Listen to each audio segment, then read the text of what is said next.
Hello, friends.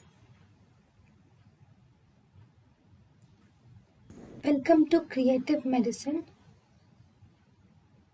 In this lecture, we will learn about Indinavir. What is Indinavir? Indinavir is a protease inhibitor, and this Indinavir is used in treatment of AIDS. In the triple therapy, we can use the protease inhibitors.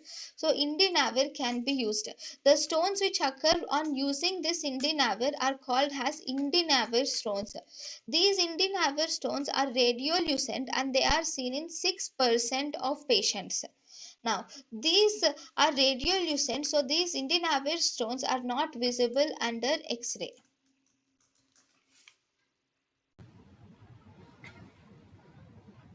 thank you and thank you for watching.